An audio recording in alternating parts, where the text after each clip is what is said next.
if you access the cesspit, that's this global web, at these points like Jimmy Savile and Epstein, then you can go into the big ring and really understand what's going on.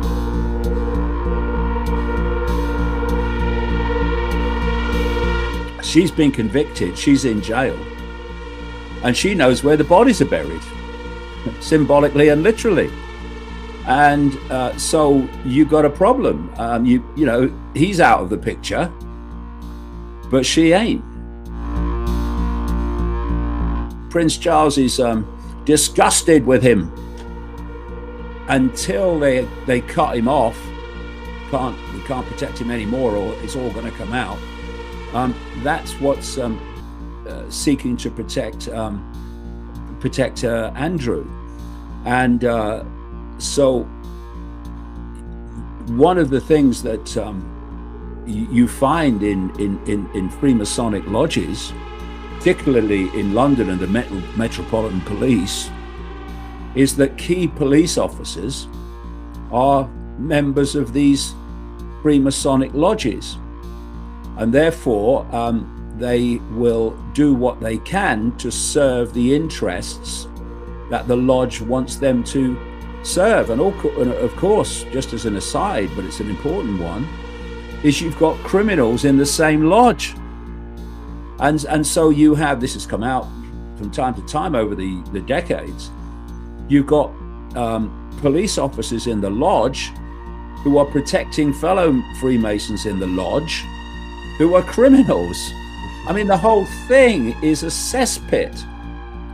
But like I say, first of all, royalty is destined to go because it's part of the transformation.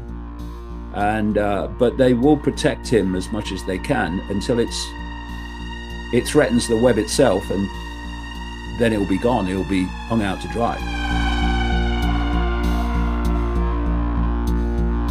Trump is owned by these people, and like I say, the bombast kind of is a kind of a misdirection. Oh, no one tells Trump what to do. Oh, they do all the time.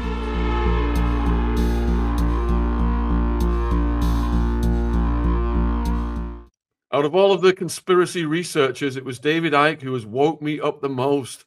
I have lapsed over the years, and after reading the roadmap and reading the book before that, honestly, all of the crap that I've absorbed from these so-called alternative pundits, David has completely restored my belief that they're all at it, folks. And we've got this 3 million document release, the genetic editing of babies, Mandelson and Epstein discussing torture videos, allegations against Bush, babies being unalive, underage girls being gang R-worded, on and on and on it goes.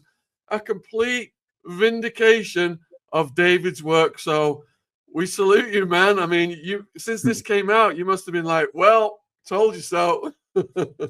Well, yeah, it's taken a long time, and I guess the reason it's taken a long time is that the human race from cradle to grave is programmed into a sense of normal. So the normal may change as you move through the epochs and the generations, but there's still always a normal.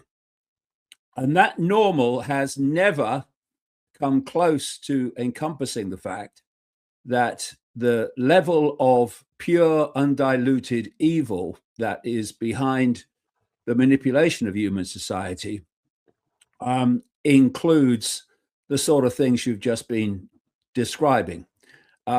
It's just too much because, you know, I've said so many times over the years, one of the greatest forms of mind control, which is just perception control, is to squeeze as much as you can the sense of the possible among the population. Because then what you're doing, which is way beyond the possible or perceived possible, is dismissed with a wave of the hand by the population when few people come out and say, actually, this is what's going on. Oh, no, that's too far out, mate. Too far out from what? Well, it's too far out from my sense of the possible, my sense of the normal.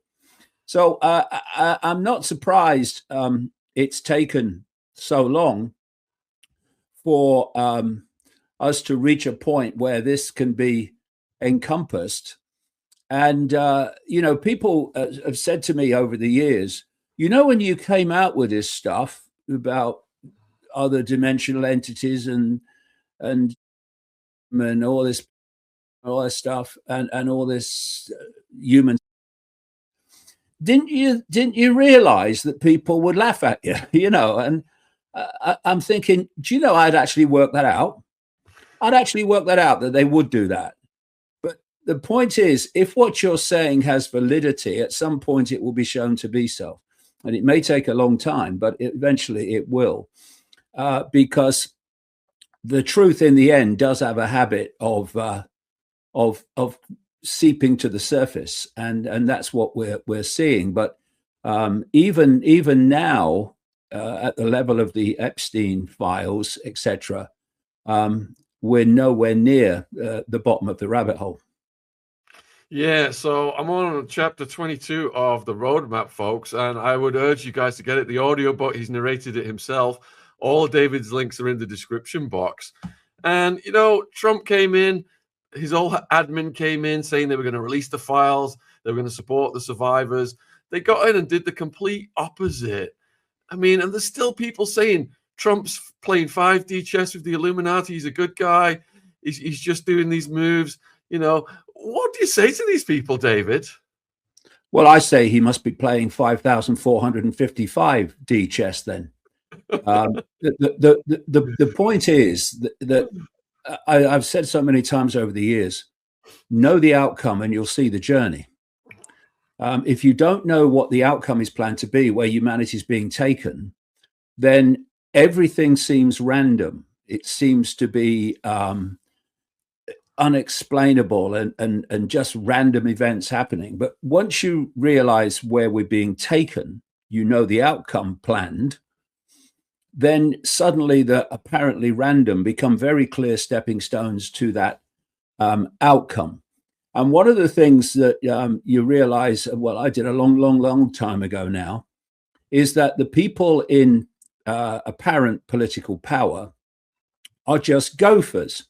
I've said, if even at the level of Gates and Schwab and all these people, if you can see them, they're gophers. I don't care how rich they're supposed to be. Same with Musk and all these other people and Bezos. I don't care how rich they are or claim to be. If you can see them, they're gophers. And the real power does not put itself on public display. It hides in the shadows. It doesn't want you to know that it exists, because then you'll think that the people who have the titles of power are the ones that are calling the shots, and they're not. And so people are talk about presidents of the United States and prime ministers of Britain, gophers.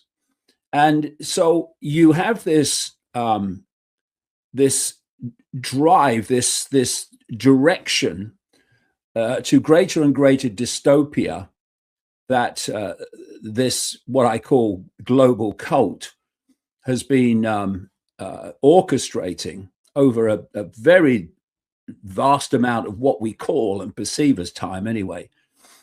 And so when people come in like Trump and other people come in to support them like Musk, and you have people like Biden and Obama and the Bushes, etc., you know that the direction is planned to go in the same way. And so it doesn't matter what they tell you, because they're going to tell you what they want you want to hear, because it's real simple. You have a natural constituency, and that's the Bidens and Obamas. That's the so-called left or progressives. And the right has its natural constituency, which become known with Trump as the MAGA. And then you're battling for that bit in between that's going to get you over the line. So if you're going to get your MAGAs and your progressives supporting you, and that's the base you absolutely need if you're going to have any kind of political success, then you have to tell them what they want to hear. And funnily enough, Sean, this is going to stagger a lot of people. What you want to hear is not necessarily what they plan to do, right? So when Trump came on the scene in 2015, 2016, when he announced he was running for president, I said immediately, this guy's a fraud. He's a con man. He's been put in there to do a job. And he was facing like the best part of 20 people originally that were putting themselves forward for the Republican nomination for president through 2016. And I'm watching this, and I'm watching him fall away, and he's getting closer and closer, and then eventually he gets selected. And I'm watching this, and I'm thinking, this guy is planned to be president, because the way that all these people have just disappeared and fallen away and left him to it to become the Republican nominee, there's something going on here, and I think he's going to be president. And he was against Hillary Clinton, of course, and he became president. And one of the things I was pointing out is that because of his background, and if you look at his father's background, his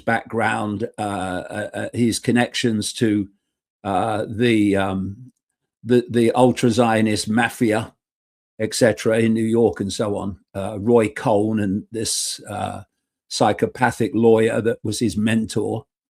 And then you see that his father had big connections to Benjamin Netanyahu when Netanyahu was in America.